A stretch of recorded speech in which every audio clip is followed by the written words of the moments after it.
Welcome to another episode of Metal Mastermind. Your host, Jason Stallworth, and co-founder of Metal Mastermind, Ken Candelas. What's going on, Jason, man? What's up, dude? We've got a really interesting topic today, something that all of us deal with at some level, and we're just going to call it gas, right? Yeah, it's known as gas in the real world of, amongst all my peers, at least, we call it gear acquisition syndrome. Oh, man. Yeah, this is something very relatable for, I think, any musician and any producer, any person who's trying to elevate their game when it comes to making music. You've been guilty of it. I've been guilty of it. Oh yeah, and I know a lot of people that do have a lot of gear and they collect, and look, if that's what you do, that's fine. And that kind of goes back to what we talked about. Was it last? I think it was the time before our first podcast episode where we talked about hobbyist versus professional. There may be people out there that it's kind of a hobby to collect music gear and guitars, and that's great. But if you're in the business at any level, full-time, part-time, or just gigging or whatever, you know that gas, that gear acquisition syndrome, can sometimes overshadow the income that you're making, right? Oh yeah. Yep. I think a lot of us are mostly in the negative in our first years. yeah, dude. But that always, bothered me, because it's like you're starting to, go down this road of trying to create better quality content and music. And when you have this moment of saying, I need something to elevate my current setup, I think there is an important thing that we have to think about first before we click the buy button, which is, what is really the thing that needs to be elevated? And to be honest about that, because is it something that needs to be elevated, or is it something that we just want to be elevated? And then what is the cost versus, let's say we went a different route. Let's say you were more of a DIY person, right? For example, let's say this guitar cable, right? You're like, oh man, maybe this guitar cable might create better tone for some reason. Well, is it better to get the pre-made cable, or is it better to spend some time trying to learn how to solder and make your own cables? Is it worth that? That's something I talk about with my own students called opportunity cost. We pay for convenience sometimes too. Sometimes we pay for convenience. Like myself, I'm not a DIY person. You put tools in my hand and I'm probably going to screw it up. That goes from music equipment to doing stuff around the house. So I like the idea of outsourcing things that I'm not good at so that I can focus on the things that I am, better at. So, but yeah, I get it though. If you're on a budget, then you kind of have to narrow that down. It's like, what do I really need? What's going to really help me? Absolutely. It's a hard decision. It really is. It comes with a lot of research. You have to do a bit of research into seeing, all the components that might affect the outcome. Because if I'm saying, all right, I'm going to get, this really high quality interface, for example. This is a good one. This is a very, very good one. I like where we're going here. Yeah. I want to get a really high quality interface. And then you want to say, okay, well, this interface, the reason why I'm getting this interface is because it has better conversion, or it has better mic pre's, or whatever. Okay, that's great. Well, what's the source that you're recording with? Oh, okay. Is it a $100 condenser mic that you got off of eBay from secondhand user, or is it this brand new maybe like mic emulation technology that is like $1,200 to get? And you have to ask, was it is it worth getting the better interface, or is it worth getting the better microphone? Well, these are the kinds of questions that we have to ask. And I remember a long time ago, we had this video on the golden rules of recording. Yep. And the first golden rule uh, is got nothing to do with gear. it's all about what the performance quality is like, right? Right. Right. So sometimes we get really hung up on gear, and we forget that somebody on the other end is not going to really know the quality of what we put into our music. They're going to listen to the music. Yeah. Does it sound good? Does it resonate with me, or does it not? As far as listener goes, and now guitar players. Well, yeah, I mean, every musician has their own, I guess, gear acquisition syndrome. As you're a drummer, so there's endless amounts of things you can buy for your drum set, different mics, quality stands versus mid-grade stands for the mics, that sort of thing, and guitars, of course, guitarists are that might be the worst because they'll have a wall of guitars and they might only really play 3 of them. And if you're playing professionally, or even part-time, do you actually need all those guitars, right? At some point, right? When are you breaking even and actually generating revenue from your craft versus going in the hole? If you're playing live gigs, but you're still going in the hole because you're buying a guitar like every 3rd gig. So it's like, okay. Absolutely. And you might be looking at my background and saying, oh, well, Ken, you got a lot of gear. Yeah, I do have a lot of gear that I've also acquired over like 15 years. Sure. So Yeah. it's also a bit of perspective. Yeah. I've always been one to be really into gear, into getting high quality gear, especially because one of my fascinations about audio was mastering. So if you ever go into a mastering studio, all you see is like super audio gear. Yeah. High-end stuff, man. Very high end stuff. And I was always inspired by that. So when I decided to build my studio, there were a couple of very important choices that I made. The first thing was that I knew that initially, and this is the first time in my life that I've been ever able to have a space where I could actually do proper recording.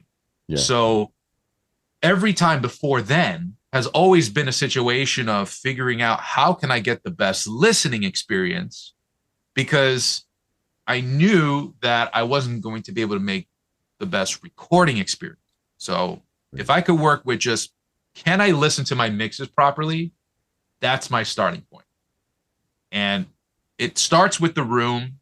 It starts with making sure you do the due diligence of putting some acoustic treatment or organizing furniture in a way that can help with sound quality or even just ergonomics, and making it feel comfortable, and then starting to tackle what are the elements that are necessary in order to make a successful production, right? And that probably starts with a computer. That's a great point, because Ken, you could buy a bunch of stuff, right, for mastering and mixing and all that, and like, well, I need this rack mount, I need these tools over here. But when you put it all together, it's kind of hard to know what's really working. And do you even know how to use, like, how to use this stuff, right? But a lot of people that buy a bunch of gear, do you know how to use it properly? Do you even know how to use this stuff? Do you know what each and everything does? And I almost feel like every component that you have, I think and I'm guilty of not doing this, by the way, so I'm kind of preaching to myself, but it's good to know that piece of equipment almost like the back of your hand, so that you know how it works, especially when it comes to things like plugins, mixing and mastering tools. Your DAW, for example, right? I've seen people, well, I've got to get this other DAW because it just came out and it's better, or I've got the new version of Studio One in my case. Well, do you know how to properly use everything that you really need to use in that component now? And I would say, educate ourselves a little bit more so that we know it. And then we can decide, well, do I really need this other thing, this, what we call it, the shiny object syndrome, or am I okay with what I have, right? Yeah, you're absolutely right. Also, I want to say that most analog gear is probably a luxury at this point. Mm. That's we're getting into that towards the end, by the way, right? We're going to talk about Yeah. So, amps versus plugins and just plugins in general versus hardware, right? So yeah, that's yeah, coming up, guys. because let's talk about some of the essentials that we need in a studio, right? Right. We have a good computer, something Okay. that can tackle with enough RAM. And why do you need RAM? Well, you need RAM to be able to operate plugins and all this kind of stuff, so that your computer can handle multiple processes at the same time, essentially. So you get more RAM, you get a computer that's moderately up to date. It doesn't have to be like top of the line stuff. It Yeah, just, like the new Mac need, or whatever. yeah, you get something like I have actually a 6 core, like 3.8 gigahertz processor. Cool. Doesn't need to be anything crazy. It just needs to be able to be fast enough to process audio at a quality, sample rate. That's it. So you get the computer core all managed. From that, you need an audio interface. You need something to have, ins and outs between the computer and the real world. And then there you have to decide speakers and microphones, right? Yeah. Speakers are a completely subjective thing, and it's also really hard to tell anybody what speaker they should get. Uh, Although people do.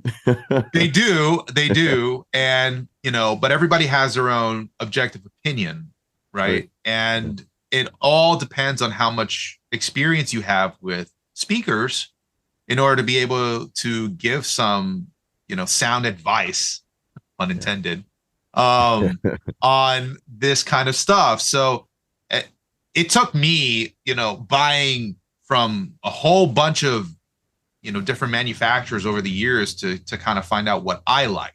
Yeah. But it might not be what you like, right? So that's a You know, personal choice. it is a personal choice, and I'll throw this out there, and I want to know how you feel about this. So I know some people love KRKs, some people dislike them. I don't think they're one of your favorites. I think we talked about this, but I've had the same 5-inch KRK monitors since 2009. What are we in now? 2023. So I suck at math, but a long time now. What Yeah. I've noticed though, because I've listened to other people's speakers in their studio, and I'm like, something doesn't sound right. What I think could happen, and tell me what you think about this, is that if you mix so much with those speakers, and of course you're not always just listening to your studio, you're dumping it down to an MP3, listening into it in other sources like your car, headphones, your computer, even, right, to make sure it sounds good in those sources. Once you kind of nail that down, it's like, okay, you have an idea.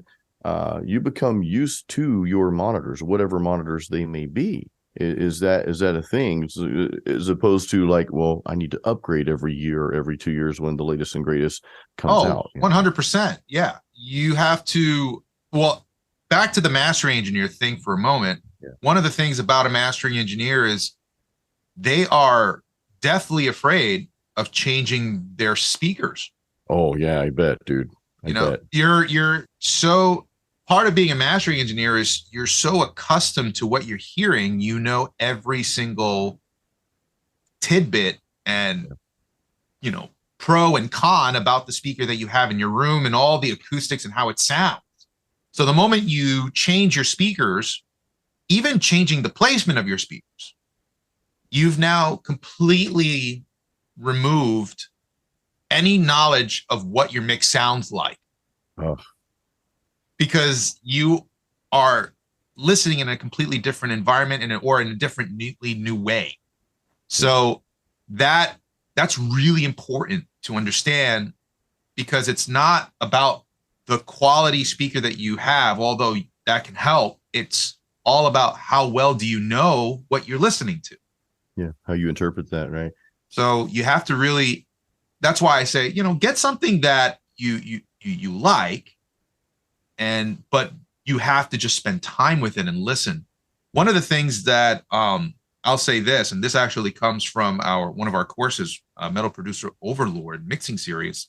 Nick Z, he was mentioning that before you start mixing, listen to other mixes before you get into mixing mode, so that you are, refreshing your ears and training your ears on how other people's mixes sound like on your system. And then you're kind of warming up your ears. You're walking into your mix like warmed up, saying, okay, I know what I should be expecting out of my system if I'm trying to compete on a commercial level. So you're saying listen to it in your studio monitors. Listen to that mix in your monitors. Listen to where you actually mix. That's a powerful tip, dude. That's gold. Like, if you're looking for a gold nugget, there's many, I think, in this podcast, but that is a gold nugget. Listen to other mixes through your source that you're mixing with. No, dude, that's because, I've always thought of, well, I'm listening to this in my car because that's where it sounds, better and more full, I guess. And then I come upstairs, listen to it on my computer speakers, but I've never actually sent them through my studio monitors, other, like Delane, Monomarth, Metallica, whatever, right? Never really thought about that before. I don't know why, but hey, you learn something new every day if you allow yourself to, to learn. And so thank you, Nick Z. By the way, guys, metalmastermind.com, that's where all of our courses are. And Nick Z has a phenomenal mixing course on there. I mean, this dude, I've had the privilege of having several conversations with him. I've learned a lot already, and I haven't even touched the course yet. I'm going to be diving into that for my own album, but yeah, do check that out, and all of our courses at metalmastermind.com. That's a really valuable tip, man. Yeah, Nick Z also mentioned this, which was something that I always subscribe to as well, which is that the whole car test thing is really a myth. The reason why people say the car test is because if that's where you mostly listen to your music, it's where you're mostly acute to the differences in tonal quality of sound. Okay. So, you're used to listening to, let's say, Metallica or Megadeth in your, car on the way to work. It's your source of playback for a lot of things. So you know how it feels when you listen to it through that medium. If you're not, in your car listening to music on your way to work all the time, let's say, for example, like I'm a city guy. I live in New York City. I don't really take a car to work. But what I do is take headphones on a subway. So that's my car test. It's not going to be the same for others. You have to be aware of where do you listen to music most of the time. And it's important that, yes, you listen in your mixing position. Very, very important. And you warm your ears up every time you're going to mix. But it's also important that if you're going to do a quote unquote car test, don't go into a car because you think you have to use a car. Go into a place where you listen to music often. Gotcha. That's your car test. Okay. So that's something I want to mention there too, because it's easy to get hung up on just certain, how would you say, quotes or myths or these sorts of things. And we're kind of, just because you heard it, right? Yeah. YouTube, so. You don't want to just take some of these things for granted. You want everything to be done in context, very much like how mixing is. Everything has to be in context. We kind of went off on a tangent on mixing here, which is great because it ties back to gear acquisition. Most of you listen to this, you have a home studio. That's like kind of the norm for even someone who just aspires to play guitar or sing or whatever as a hobby. Most of us have our computer, our DAW, and an interface, and we're jamming through plugins or whatever, or singing through plugins, and you're coming up with ideas and hopefully recording those. We hope you do something with that at some point. I know some of you are doing great things with your music, but I encourage, me and Ken both, we encourage you to, hey, put something out there, man. If nothing else, as part of your legacy as something that you just love, that you're passionate about, but make sure it's quality. But yeah, you can accumulate a lot of gear and you can kind of get yourself stuck. Like, okay, I've got all this stuff, but what do I do now? What do I do with this? Is it really going to make a big difference? And like you said, Ken, a lot of, as far as studio goes, a lot of the hardware components are really somewhat obsolete. I know some studios still use them, but it might be safe to say that the plug-in versions, the premium plug-in versions, right, uh, are probably just as good, at least, right? And is the listener, would they even notice a difference?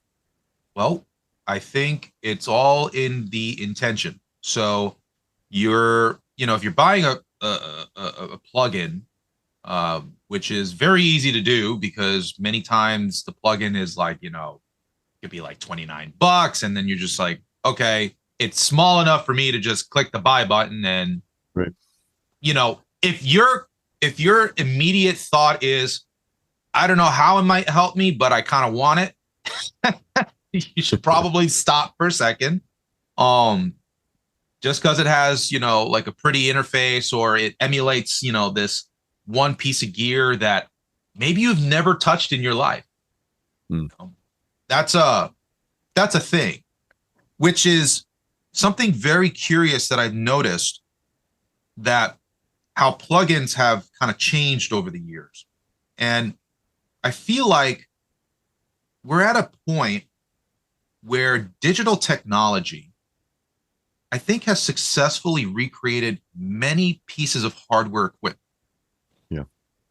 One of those things is when you are looking at some of this like classic gear and you're just like, oh my God, dude, that's a Fairchild 660. Dude, I got to have that compressor. Yeah. And you're just like, okay. And then Universal Audio is like, that'll be $300, please. And you drop the money on your Fairchild, but you put the Fairchild in your mix and you still don't know how to use a compressor. Right. So you're just having a fancy problem now. And Fancy problem. I like that. It's a fancy problem. Yeah. And it's a nice problem to have. Sounds great, but you don't know how to use it. Right. So that is a problem that I see more often than not, especially with my own students, because I teach at, audio engineering schools. But the students, they buy these plugins and they buy these pieces of gear because they think that's what they might need. When reality is, it's always about your ear. It's not the gear. So about that, you have to really take into account whether or not what you're using this for is making that much of a sonic difference for you. And more often than not, now we're going to get started into amps and stuff like that. Contextually in the mix, does it make a real difference? Right? Because Jason, I know you get bombarded with stuff like this, which is, oh, I gotta get the perfect tone and all this kind of stuff. But at the end of the day, does it actually fit in the mix? And that's what it's all about. And of course, many YouTube channels talk about that. A lot of the famous folks out there talk about that. I did a test on my channel last year at some point, maybe the year before, where I had 3 tones. One of them was my EVH amp, my tube amp here, the EL34 version, and 50-watt head, 212 cab, mic'd up with an SM57, old school. Sounds great. I mean, it sounds great, but I also put some tones using Bias FX from Positive Grid. And I'm like, well, first of all, which tone do you like better? Forget about which is the real one, which is not. Which one do you like better, with the full mix, with the drums and the bass and that sort of thing. So, and of course, a lot of people chose the real amp, but not everyone chose. I can't remember the stats on it, but it was really difficult to tell what was a real amp, because really when you're listening to music, and when I'm listening to music, you may be the same way. I don't really care what it was recorded with. And I'm a bit different. I'm more into the song, and I'm not really nitpicking the tone or every vocal line or whatever. I'm more into the overall song, the progression. How does it move me? Does it resonate with me? That's why I like a lot of melodic metal, because that's just what I love. I'm wearing a Delane shirt right now, listening to their new album that's coming out. A few songs they've dropped. I love Nightwish because it's to me their songs are phenomenal, and I never rarely ever do I say, well, I wonder what amp they're using. I don't really care, Ken, to be honest with you. Yeah, that's really telling. You have a lot of listeners, and there are listeners who do care about those details, of So, course. many, You yeah, know, you especially guitar got players. yeah, guitar players, and of course, like engineers like me are, Sure. always thinking about, okay, but most of the time, I feel like, especially with like music producers, it may not necessarily be the exact piece of gear that they're using, but it's the method of using that gear, Ah, which is really interesting. there's a light bulb Uh, there. right, because you're listening to music production and you're like, okay, there's like this delay, but it's how are they using that delay? Is that delay echoing into reverb? Hmm. Right? Is it Okay. creating it? I feel like there's like this big dimension that's happening. Yeah. That is something that I feel like as music producers really try to seek out, because it doesn't matter what tool it is. It really just matters what's the end result effect that they're Right. going for. And this is something that I learned quite a bit from, watching guys like Chris Lord Alge, who's, done so many mixes, or, Andy Wallace, who did the Ghost record. Yeah. You've got all these like big guys who, when they mix through an analog console, and not necessarily because of tone, Yeah. because of workflow. Because Yes. workflow on a console is limited than what it is in the digital realm. Right. So with that limitation, they have to get creative in how they use it. So it unlocks methodologies that they would have used otherwise if, they had digital. So that's a big thing. It's not necessarily, oh, you got to get the cleanest amount of, signal to noise ratio. Like nobody gives a crap about that stuff at the end of the day. If they don't hear noise, then that's it. That's great. Yeah. There's no noise. But what is it really unlocking when you use that piece of gear? Right. And this is why I talk about intention, because if you're going to Right. go ahead and say, man, I need this controller, this mixing fader controller. Why? Oh, because when I want to mix, I really want to have tactile touch and feel like I'm working on a console. That's why people get controllers and stuff like that. Yeah. Okay. Some people prefer that, I guess. Yeah. So if you feel that way, have you mixed on an analog console before? No. Okay, so what are you seeking that you haven't had before? Right? That's another part to this. I would say before you go out and just buy this $1,000 controller because it looks fancy, get a small fader port from like PreSonus or something. It's like what, like $99 or something They're like cheap. that. Yeah. Yeah. And You play know, you around with got that, right? get a fader port and see if that does it for you. Right? You don't need the 8. Maybe you just need the 1. Maybe that'll help you. Some of these things are not necessarily sonic decisions, but they are workflow decisions. And so it's really paramount that we distinguish between what is it that we actually need in terms of workflow adjustment in order to be more efficient at what we do. And if it's about efficiency, is it because you are trying to get more done within a day? That's a good point. You see, me personally, I'm all about efficiency. I guess you could probably even classify me as a gear minimalist. You and I were talking earlier. I just sold one of my guitars. I've got another one for sale. A lot of people won't sell their guitars because of sentimental value, which I understand. But this is a LTD M1000 Deluxe. I sold it to someone because I'm using that money to buy another guitar. I'll reveal that later. But people would probably say, "Well, dude, you recorded your very first album sentimental value. It's like, well, I haven't really played it lately, much over the past few years.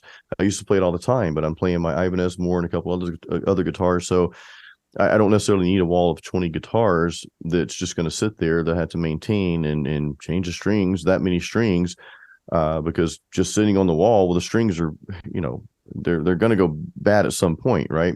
Right. And to me, and I'm not saying everybody should be like this. That's not what I'm saying. To each their own, right? But to me, less is more. The less I have to worry about, the less options that I have, kind of like what you were talking about earlier. If I have less options, that's going to create a better workflow for me. You know, I use Studio One, PreSonus Studio One. I probably know 25% of how to use it, of everything that it can do, right? Yeah. Because my workflow is very simple. And I've seen other dolls in action. I'm like, okay, well, you know, because I thought about changing at one point, just because you read about the latest and greatest. Oh, we got to get this. This is better.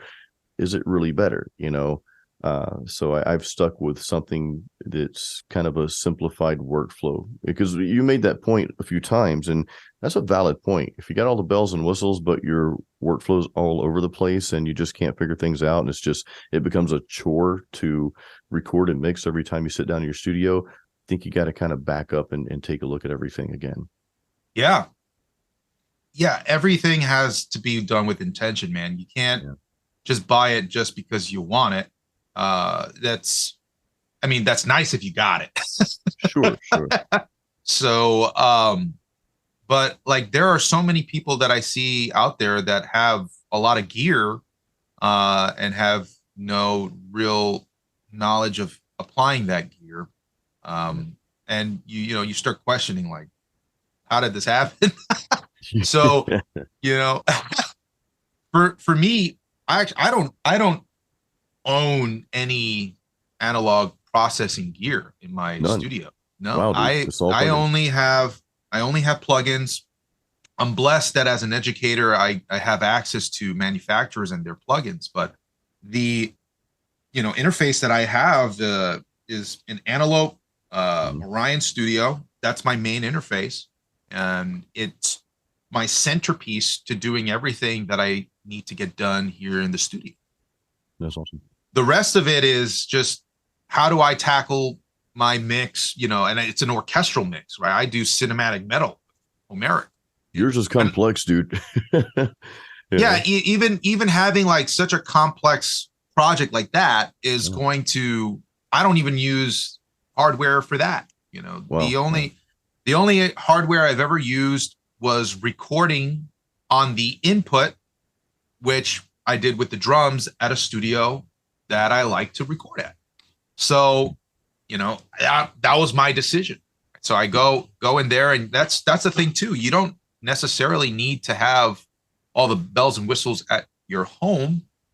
You can take your instrument and record it at a local studio that you care about, and you just have to be very prepared for your session, and That's a good point.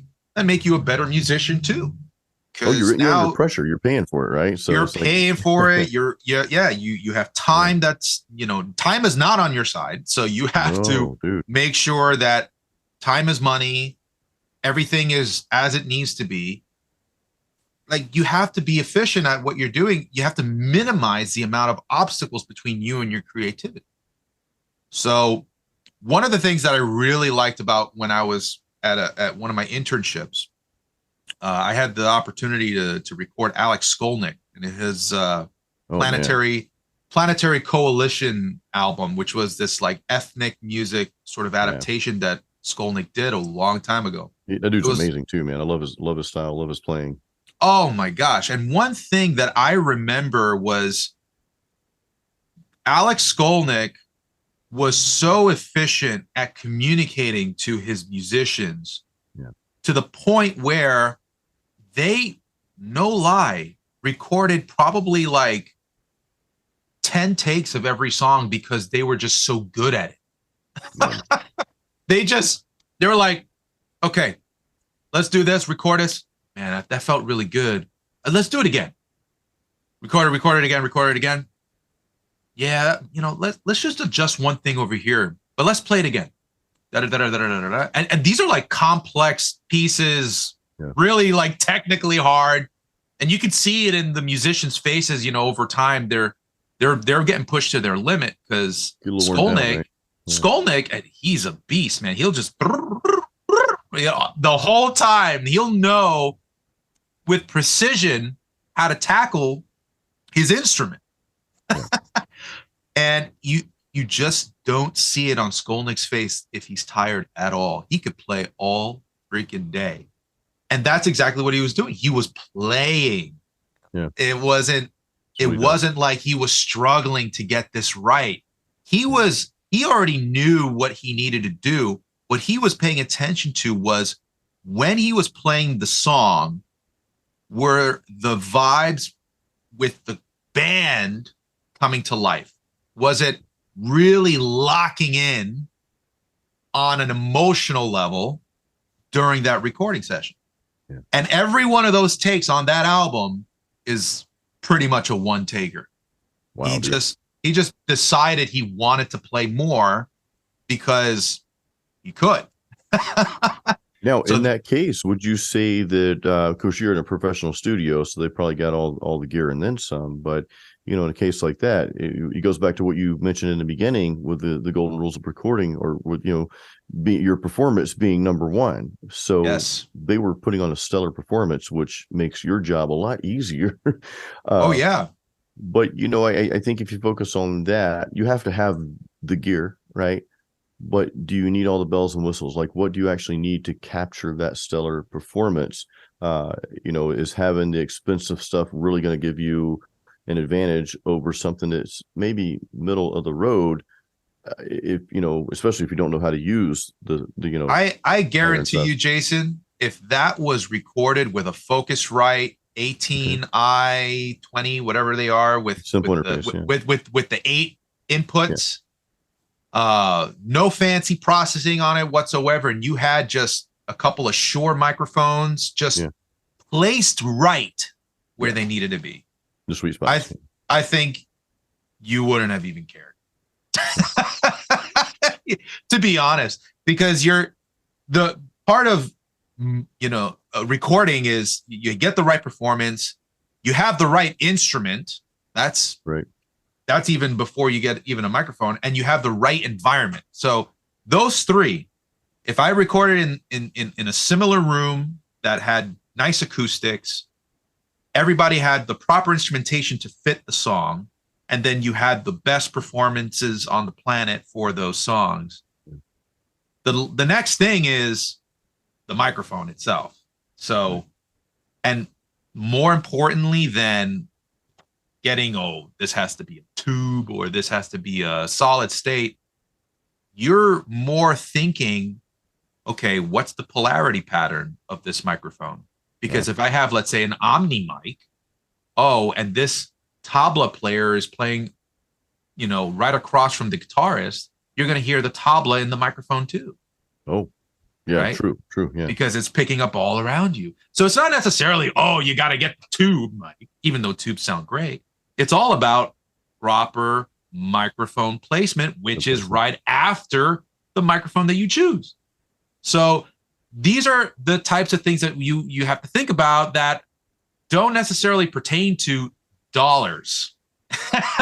So an expensive mic's not going to help you a whole lot if you're not educated on where to place that mic. It could actually sound worse, right? So exactly. How many guitar amps were recorded with a 57? Oh, dude, we couldn't even count them. Yeah, people still, even people back in the day used to record vocals with a 57. Yeah, back in the 70s and 80s, man. Some bands record, they use that thing for everything. Yeah, I think Bono even used an SM58. I believe so. Yeah, so it's crazy, like, man. Why are you stressing about having to get this Neumann U87? Yeah, you don't need the U87. you can totally get by even with something like a TLM 103, which is like a $600 microphone. Wow. Yeah. So if you got the funds to get all that stuff, great, but it's not something that you should really stress out over. If you're just trying to get your project out there, you want to get something together, like it all goes back to what you said, focus on the performance, nail that down, the right environment, right? And you've got to have the right microphones and the basic tools, your computer, your interface, and such. But you don't necessarily need to go crazy with all this gear that, unless you know how to use it all properly. I mean, if you're digging into everything and really spending time with it and using it, you might find that you don't need half that stuff, you know? Right. So what does this mean at the end of the day? It means you have to really evaluate why you need this gear that or this Right. plugin that you want. Is it actually going to make a difference for you, or is it just nice to have? Really, at the end of the day. And then two, opportunity cost. Is it better, in some cases, to perhaps build your own cables or things like that? Or is it better, or even like your own acoustic treatment, like what a lot of us do? Like I build my own acoustic treatment. Yeah, you built your own. Yeah, it's a great example. Like go to Home Depot and spend the time to build it. It's actually kind of fun, and it's rewarding when you see it, because you're like, learning something. You're learning something in the process. I need to do that for my room. exactly. I mix lightly in here, but I'm going to be outsourcing, a lot of that stuff for my stuff. But no, that can be a process of just learning, a new skill. Right. And then third, does it adhere to the golden rules of recording? Like, do you need this because this is absolutely what's getting in the way? Like, I can understand if you had the best performer, the best instrument, the best room, but you were recording through a headset microphone. Right. Like, I can understand you needing to get a new microphone if that was the case. So then make that decision, right? But if you've got a decent microphone, like, okay, what else is there in order to stop you from getting what it is that you really need? Is it, I can understand, Ian, this is something that I recommend for guitarists quite a bit. I may even have told you this a long time ago, is get a DI box. Yeah. Get a DI box. Yeah. Get a DI box so that you have a raw recording of your guitar. Mm-hmm. And then that DI box has a parallel output that can go straight into your amp, and you can record your amp the way you like it. But in the DAW, you have your raw guitar signal that you can now emulate with an amp sim. And what I like to do is blend the amp sim with the real guitar tone. That sounds really good. That can sound really, and to your point, that's the beauty of using plugins. You can record your guitars with the plugin, right? Again, I'm not sponsored. We're not sponsored by Positive Grid, but that's kind of been my go-to for years now. But you can still turn off the plugin and have that clean track. So if you want to reamp that track, right, you could do that. And to your point just now, though, I love the idea of blending. Like I recorded, for example, all of the rhythm guitar tracks, the main rhythm tracks, hard pan each one left and right with a tube amp, with the EVH amp. But I'm now working on some of the ambient stuff in the background. There's a couple clean parts, and there's the leads. I'm going to be using plugins for all of those. So there's another blend of the two. They can both live in the same world, I honestly don't know any producer who doesn't use DIs to record guitars with. Yeah. Because it gives you more control. And you have that control that, okay, it sounded great when you recorded it with that amplifier, but now you got everything else in the mix and it doesn't fit. Okay, not a problem. We can always go back to the tone and adjust the tone to what it really needs to be. And I've done that several times in my album. Yeah. Jason, actually, you sent me raw DI tracks. Yeah, sent you the DIs, yeah. So we had some of the tone. I think we've tried emulating the tone on your end at one point, and then we've also adjusted the tone later on with I think angle amps. I believe Michael Romeo did that for you, right? Yes. If I'm not mistaken. Yeah. Yes, so. He did. So Michael was gracious enough to do that, but Michael's very aware of how tones need to sit in the mix. And absolutely. Yeah. I had no issue with his tone in my music. So that all comes back to, hey, like context. Yeah. Context. Nobody cares about this one thing, this one piece of gear on its own. It's how does it fit in the whole. So that's the Yeah. biggest takeaway, in my opinion. And I'd come back to, it's really more about the song. I mean, you need a good tone, you need good vocals, you need good drum sounds, but uh, all that, you can have the greatest of all that, and if your song, if your music's not resonating with the audience that you would like it to resonate to, well, then that's what you should focus more on, and getting that performance down as well. Right. Which, by the way, guys, you guys know we do have Metal Songwriters Forge out there. That has been our staple course at Metal Mastermind, and it's helped a lot of you in your songwriting process just come up with some new ideas and just some new methods. So yeah, definitely check that out at metalmastermind.com. But Ken, any parting thoughts you have, man, before we sign off here? Yeah, I think something that I want everybody to be aware of is that Metal Mastermind is always a resource that is constantly developing. We're always adding to our courses. We're Yes. always, addressing our community on Discord, which you can sign up if you are part of our email list. You'll get an email about that. It's exclusive. We want it to be exclusive for our community. So you are part of our family when you are in our Discord. But when it comes to our courses, like we're going to add a new element to our mixing course, which is going to be symphonic metal. That's We've been exciting, having dude. we've been having requests for that, so stay tuned. That is coming.